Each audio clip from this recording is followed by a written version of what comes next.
Folks, I have a confession to make. I've been really enjoying Test Drive Unlimited Silver Crown this week, and I'm enjoying this game by playing it the way the devs did not want me to play. Let's get right into the video. I just had a stogie. I'm all focused right now. The nicotine's hitting me hard, so I'm going to record this video. Wow, I've got that nicotine rush. Also, shout out my Eagles, Philadelphia Eagles. We're about to run it back to the Super Bowl again this year. Let's go. Let's get right into this video. So, the past couple weeks, I've been playing Test Drive Unlimited Silver Crown. I've been very busy with work, and in my downtime, why have I chose Test Drive Unlimited to be the game that I play the most in my limited downtime the past couple weeks when I'm not making content? Well, I've been playing Test Drive Unlimited the way the devs don't want me to play. Originally, when Test Drive Unlimited came out, they wanted this game to be a very competitive PvP like experience with the clans, the sharps and the suits, or the sharps and the streets. It was just not a Test Drive game. You know, Test Drive is not a competitive PvP cold, like futuristic like game. It's a very comfy, laid back racing game that is meant to be played with socially with a lot of people you don't even know. That was the great thing about Test Drive, is being able to meet new people, cruise around with them, have conversations with people, show off your cars. That was the core to Test Drive's DNA. That was the heart of Test Drive. Sure, obviously racing is like big component of the game, but I feel like Test Drive is more, the unique selling point of Test Drive is more so the exploration, the huge maps, being able to go shopping, dressing up your character, going to the casino, checking out other people's cars. Obviously racing is a big component of that, but it's not the end-all be-all with Test Drive. Test Drive Unlimited Silver Crown, when they were developing that game, they really wanted to focus in on this competitive PvP experience that Test Drive isn't known for and that the Test Drive community didn't want. They wanted a game where they could load into an island, customize their character, buy a house, have their own garage, customize said garage and house, invite people, their friends over. That type of experience. That's not the experience that they gave us. They gave us a game focused on competitive PvP where you can't even play with people in different countries or on different platforms. Like, I'm playing on PlayStation 5 right now. If I want to play with a buddy in Poland on their Xbox, I can't do that. They're shit out of luck. I'm shit out of luck. And that right away, in the era of where all the gaming consoles are interconnected, where I can play Need for Speed with people on PlayStation, on Xbox, on PC, all in the same lobby in different countries. I can do the same thing with Forza. I can play Forza with people on PlayStation 5. Like, that's fucking crazy. Test Drive is so far behind. And this is supposed to be the game where you're supposed to come out, socialize with people, go to the casino with each other, just hang out and enjoy cars. I think the main selling point of Test Drive was just being like a cars and coffee simulator.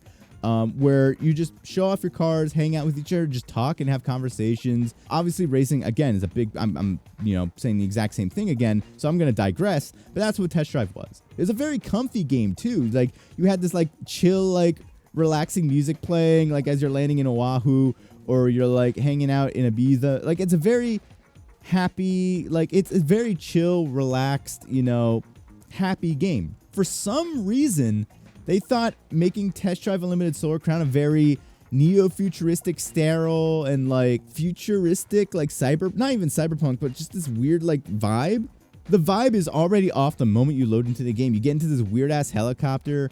You're taken to like this island. You're racing in front of like business people. The vibes are just chopped. Like it's just terrible. Even when you're like buying a car, you go into a car dealership in TDU 1 and 2. They look like real life like dealerships. And then you buy a car and like, here are the keys to your brand new car. Like, the attendant's like very happy for you. They're handing you the keys. You go into a car dealership in TDU Silver Crown and they're like, here's your new car, asshole. And they don't look happy. No one looks happy in this world. I feel alone a lot of the time playing this game. Like, I don't feel like I'm with people. And that's also because even though I'm playing on PlayStation 5, and I'm in North America, and I'll be playing at like 9 o'clock at night on a Saturday. Why are there only 2 people in my lobby? Like, even when I want to see people, they're either usually just in the hotel lobby, or they're at the casino living their best lives. And I'm not gonna sit here. I'm just gonna compliment them. You know, people living their best lives in the casino. Shout out to them. I'm gonna get back to the casino in just a second, but overall, when the game launched, the vibes were chopped. The game was laggy. You couldn't even play with people if you're playing with them in different countries or on different consoles. So already, TDU was so far behind, and it had almost none of the unique selling points that made TDU 1 and 2 special. Now, obviously, they've course corrected quite a bit. They've brought in car delivery missions, which are really cool. I'll get to those in just a second. They've added a bunch of new types of events. They've added like the navigation missions, and the game does have stuff going for it. They've also kind of cut back. They were originally going to release like a PvP focused update. They've canned that.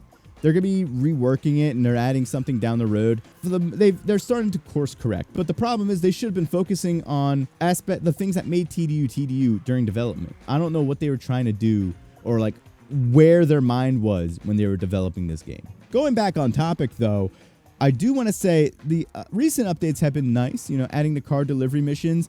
I've got the TISM where I love logistics. I love planes, trucks. Like I love American Truck Simulator, Euro Truck Simulator. I love flight sims. I love train simulators. Just the idea of going from point A to point B, delivering something very cleanly without damaging it. Like my mind loves that. Like I've got that.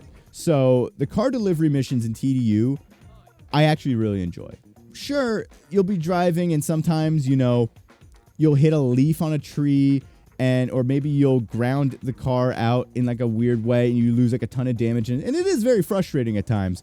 But I will say that was how the car delivery missions were, at least in TDU 1. I know TDU 1, you know, you'd be driving along the freeway or something. The roads wouldn't be like linked properly together. So if you hit a road the wrong way, you just lose a ton of damage. Sometimes you just lose damage just randomly. Like you just be driving like the wind blows the wrong way and you lose half the like health of the car. So that's a TDU staple. I'm not going to sit here and complain too much about the fact that the damage could be a little inconsistent when you're doing the delivery missions. I will say the traffic AI seems to get worse every update. I was delivering the Mini Countryman and I stopped at a red light because there was too much traffic. I didn't think there was enough space to like get around on the sidewalk or like cut through traffic without damaging the car. So I'm like, all right, I'm just going to chill, wait at the red light, wait for traffic to clear. And lo and behold, some guy who's probably either on their phone or they were drunk just completely fucking rear ends me. And I lose like half my health. And it was very frustrating at the time, but I'm thinking about it now. I'm like, wait, I don't know if that was just the game being glitchy or if they programmed the traffic to be assholes, you know? And that actually kind of grounds me and kind of immerses me a little bit, you know? The fact that you can easily damage these cars, the fact that traffic can be assholes sometimes, it weirdly kind of grounds you and it makes you a little more immersed into the world of TDU. In my personal opinion, you know, the game's not Forza, the game's not Need for Speed, and I actually really like that. In a roundabout way, I actually kind of enjoy that. Like the fact that like you're not Mario Andretti, if you drive like a fucking asshole, you're gonna reap what you sow. And I think that's actually, I actually like that. And I kind of hope they somewhat keep this philosophy with like delivery missions or taxi missions, where like if you drive like an idiot, you know, your passenger's gonna get sick and they'll be like, fuck you, you're a terrible driver, 1 star, that type of thing. And I mean, the physics, you know, they're pretty sim-Katy. They're more to the sim-Katy side than like arcadey. They're more sim-Katy than Forza and, you know, Need for Speed. And I think that's fine. I actually really enjoy the physics. The map, Hong Kong Island's actually a really nice map. Sure, the city's pretty dead, you know. It feels very samey in a lot of places. The traffic is like non-existent in the downtown cores. But, you know, the roads that you're actually racing on and driving on are great. There's a great variety of canyon roads, open freeways, city. You know, I really like Hong Kong Island. Ibiza is also really nice too. If they eventually expand on it, that's a net positive. But like, I really enjoy the map and the physics. Like the actual driving itself is nice. You know, it's better than TDU's physics. I mean, thank God that wasn't like a huge bar to cross, but the physics are very good. So when you're just sitting down, playing the game casually for like an hour or two at a time, doing some car delivery missions or doing some races, like going through the tasks. That's how I've been progressing through the game. Instead of just the game saying, oh, you got to do all these events like at once, I just go through my tasks and I'm like, all right. And sometimes they have other like requirements, such as beating someone's specific time, or like this race has sponsors that you want to impress. And I actually kind of like that. It kind of gives me like a goal to look at, like smaller goals to like go after. And what's nice is since this game isn't really, the community is basically outright rejected Nacon's like idea of the game. And the community's basically said, no, we're not playing this game as a competitive PvP game. So I don't feel any rush. I don't give a shit about like their fucking like solar pass or anything. I don't care about that. I'm playing the game just like as a casual single player game. That's a little disappointing because I wish, you know, there's more multiplayer aspects to this game, like casual, like multiplayer aspects, like where I could go to like a cafe and like hang out with people, maybe like a car show or a car meet. Like I like those ideas, but we don't have that. And there's no one in the world really. So it feels like a single player game 99% of the time, which is also nice in a way. So I don't feel like a rush. Like I don't feel like rushing through everything to get like the nicest cars or like really like going and like unlocking everything right from the beginning. The progression is a lot nicer than like say Forza or Need for Speed. The progression overall, I actually like a little more than I did back in the day, especially now that there's a little more variety of what you can do. As like you could do exploration, delivery missions. You could do a lot more than just strictly racing. And that's only going to expand over time when they add taxi missions, detective missions, you know, all this like interesting stuff. And that's what I think they really should focus on. I don't give a shit about like the multiplayer PvP. Sure, have like a PvP like area where I can go and like match up with people. Don't focus on any like the competitive nonsense. Focus on adding like unique kind of like driving missions. TDU is more like a driving game than a racing game. So if they add more like ways that more unique ways I can drive a car around Hong Kong Island, I think they'll have more of a unique selling point than say Forza or Need for Speed. So I think that's really what they should kind of go for. And then also, I know they're adding houses next year. It's going to take forever, but they're adding houses, you know, they're adding real estate. And they said that you'll have to furnish the house yourself. You can make it as much, like, that's pretty cool. If Nacon needs any help on real estate, you know, I'm the best realtor in Pennsylvania. Definitely hit me up.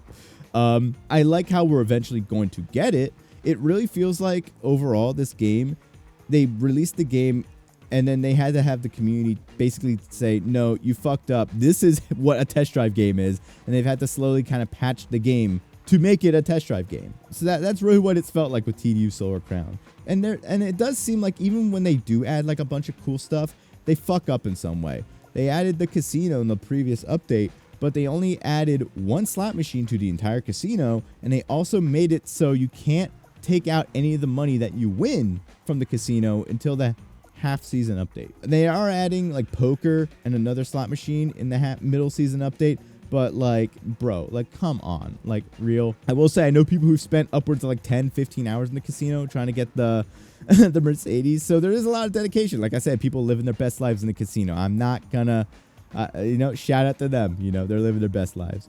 What do you think about Test Drive Unlimited Solar Crown? I've been really enjoying it because I'm playing it as a casual single player racing game. I've got some chill music on in the background. The soundtrack for this game is fucking atrocious. So I just threw on some chill music in the background, doing some car delivery missions, just cruising around Hong Kong Island, enjoying the driving. And I've been enjoying TDU Solar Crown. Maybe give it another shot. If you haven't played it in a while, definitely boot it up, give it another shot. Don't worry about what the game tells you to do. Go on your own path and play the game your way. And I think you might enjoy it, especially if you're just kind of chilling on the couch and just laid back playing it. Maybe you have a podcast in the background. That's really what I got to say. What do you think about TDU Solar Crown? Are you excited to see more content from TDU Solar Crown, or are you excited to see some more of their updates? I'm kind of rambling at this point. I think the nicotine's wearing off. But that's it for me tonight. What do you think about it? I will see you all in my next video. Have a good night, everybody.